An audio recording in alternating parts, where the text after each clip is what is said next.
Well, I'm here in Goldsboro, North Carolina, and I got permission to dig behind what looks like an 1870s house.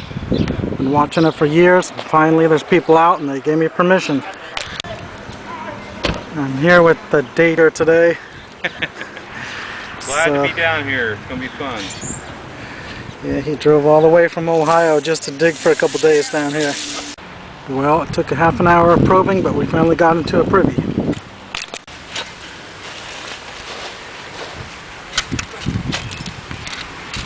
Turned out to be an empty hole, so we're gonna go dig a trash pit that I found. Well, it was a big waste of time. Didn't find a single bottle. Well, I just got on a construction project in downtown Kinston and found 5 holes, but they were almost all broken bottles. There's maybe 3 or 4 whole ones out of the whole group. Here's a Kinston hutch. This is probably the 5th or 6th one I've found over the years of digging there, and of course it's broken just like all the others were. Here's another broken hutch, but this is the Tivoli one from Alexandria, Virginia. There's another broken hutch from Kinston. Then I got this piece of a really early looking case gin. 1870s probably. Probably 20 strap-sided flasks came out, and about half of them are aqua, which is very unusual in North Carolina. That's an extremely early piece there. Looks like 1877 to 1887 anyway.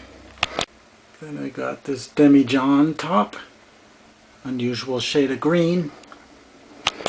And this is probably an ammonia bottle. I don't know if that's the original contents or not, but nothing to get excited about. A number of embossed beers, all blob tops, came out. Some of them are from New York. Another New York variety. And yet another one. And here is a Kinston watermelon slug-plated blob top, or what's left of it.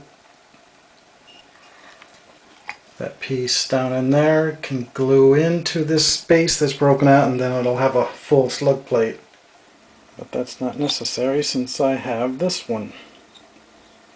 Another broken Kinston.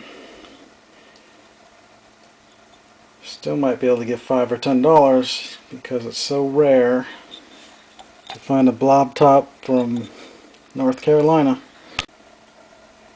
Another one from New York.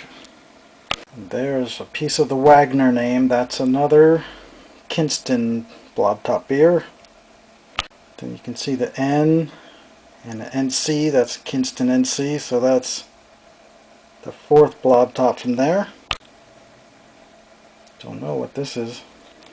That one has a VW for V Wagner, so that makes a 5th blob top from Kinston.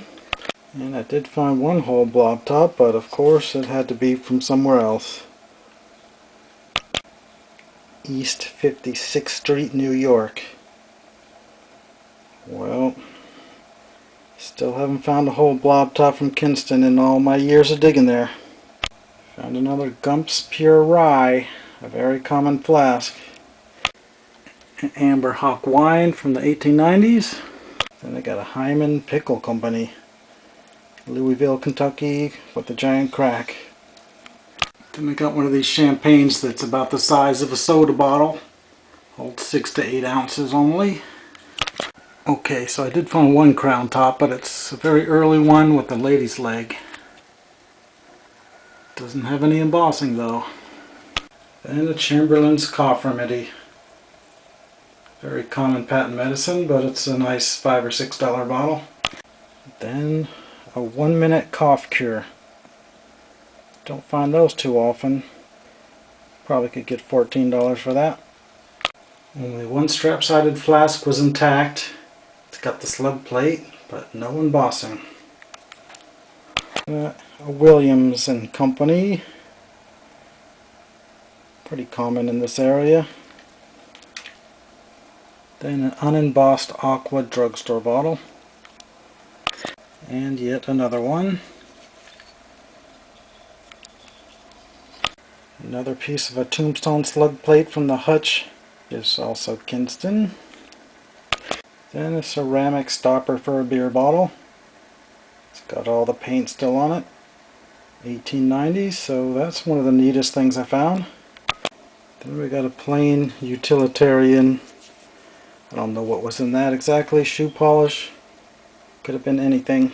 Then a generic sauce bottle, not even embossed with Lee & Perrins. Well, that's about it. Nice age, nice quality stuff. It's just all broken. It would have been worth over $1,000 if these bottles were intact. If all these embossed Kinston bottles were intact, it would be worth well over $1,000 for this stuff. Here's another broken hutch with the Jewish star on it and a very tall mug base. Philadelphia. Here's a J.E. Mahoney, which is a very common flask to be found in eastern North Carolina. There's an unembossed one. It's kind of an unusual shape. And last but certainly not least is this smaller size of the Simmons liver regulator. I would say this was the best find of the trip. It's probably just a $15 bottle, but it's kind of a neat one, and it's probably only the second one I found out of 100,000 bottles I've dug. So there it is. Less than $100 worth of stuff this time, but never can tell. This dig trip didn't turn out very well, but it wasn't a complete waste. It's fun to dig up a bunch of embossed local stuff even if it is broken.